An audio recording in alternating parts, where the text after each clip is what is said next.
lunchtime, whatever it is, wherever you are. Welcome to the end of the SBI Live Challenge. And just a few thoughts from me. So I guess I had a little bit of a different perspective on this from most people. So I'm very comfortable with going live. I don't mind being on camera, quite happy to interact with the audience and the comments and things like that. And everything that Pat has been saying is exactly right. I love all his hints and tips, really, really good. So I've enjoyed reviewing those and it's been great. But I guess my goal for all of this was twofold. One was to go live every day and specifically to LinkedIn. I don't go live all the time. I know that a lot of people probably think that I do, but my format, generally speaking, is to have a 45-minute to an hour go live with some guests and to promote that in advance and to use all sorts of different posts on LinkedIn to actually do that. And then I'll have my go live and we'll see how many people turn up. And in honestly, not many people normally turn up on LinkedIn on go lives or LinkedIn lives because they're not used to seeing any of that on LinkedIn. So it is a bit of an uphill struggle. So I kind of wondered whether I could do a series of short go lives labelled behind the scenes and just look at the reaction to see how many people viewed it live, which wasn't very many, but also how many people viewed the replays and what sort of reach was being achieved. So I wanted to share a little bit of that with you. So these are the sessions that I've been doing that you can see here. So this is my LinkedIn feed. I'm just going to update it because the top one there was a few seconds or a few minutes ago, so I'm just going to reload that. And so it's jumped from 2 to 15 views in the last few minutes. So these views are after the live. In each case I had up to maybe 1 or 2 people actually watching the live because they were only scheduled literally a few minutes before I went live. However, on LinkedIn what does happen is as soon as you are live, it's going to pop up a little thing in the feed to say Martin is live. And some people may join, or some people may see that and see Martin was live and then go back and have a look at the playback. And that is the bit that I'm kind of interested in at the moment, is how many people are going back and having a look at the playback. And what we can see here is I've got 15 views, 60 views, 80 views, 89 views, 66, 100 and odd views on the behind the scenes camera placement and eye level and stuff like that, which is kind of important. But it was interesting to note that that was the most popular. Microphones, take 2 of a version, so 175 views on that one. The reason it's take 2 is take 1. I accidentally didn't get things quite correct. I posted in LinkedIn first and set up an event when really I'd have been better off doing it in Ecamm. It didn't seem to like that at all.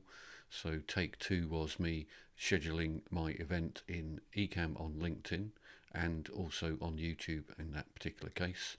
I'm not too worried about YouTube numbers here. That wasn't really the purpose of that. My YouTube channel's a bit of a bring and buy sale. It needs reorganising and adjusting in terms of ways people search for things. So I'm just wondering whether I can do some community building, within LinkedIn using a similar sort of formula, but specifically for LinkedIn Live and watching the replays of LinkedIn Live.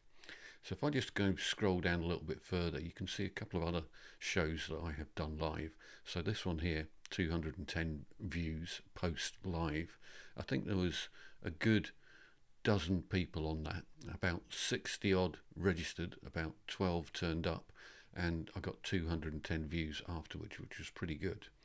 Regular shows which I do with Neil Faramond, and these are generally ones which are promoted or really designed to be on YouTube, but I just catch people occasionally on LinkedIn watching replays. So you can see here some of the numbers for these shows which are live shows, and they're way down in the 20s. So by making shorter videos, suddenly I'm getting more visibility on LinkedIn. Now, that doesn't equate necessarily to view time. I've noticed that the view time can often be an average of a few minutes when I'm actually live for more like 15 to 20 minutes for most of these short clips. However, it is really interesting to note that people are going and viewing them. And maybe that is because I am just turning up every day and they are seeing, oh, Martin was live. What was he doing? What was he doing? What was he doing? So I'm kind of hoping that that is the case, and it's building a trend behind the scenes that people are going to come back and have a look. LinkedIn itself is pretty hopeless in terms of searching for video content, and also in terms of organizing video content on your page. So if I flick back down again, you will see that even goes as far as removing some of the placeholders for reasons unknown that I dropped in as PNG images for previews. So some of them are there, some of them are not there. Don't know what the logic behind removing them is, but people can come and see my events and they'll see a whole string of events, but then those placeholders may have disappeared at some point or other. If you stream to a company page, it's not quite the same. It seems to be far more organised, and you can look for things by date or search by things by subject and things like that. But on a personal page, you can't. Now, I had a bit of a LinkedIn disaster where I got hacked and my company page kind of frazzled. I didn't have that many followers on it anyway because I wasn't really concentrating on that. So I've got 5,000 odd on my personal page, but my other page has probably only got 150 odd. It didn't have quite 150 because I think you need 150 to go live, but I need to up that perhaps and play about and have a look at registering people for the events via LinkedIn versus what I currently do, which is take them to a product called Luma, and I register them on Luma and get them through Luma to go to a Zoom event, which is then fired out to LinkedIn as well. So lots of things to think about here, but the most interesting fact is that these numbers seem to have gone up pretty considerably. So from the 20s up to the 60s to hundreds in terms of people watching the replay of the events.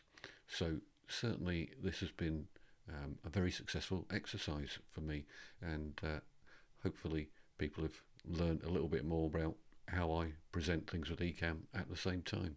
So I think thanks very much, Pat, and I'd be interested to hear your thoughts on building communities on LinkedIn.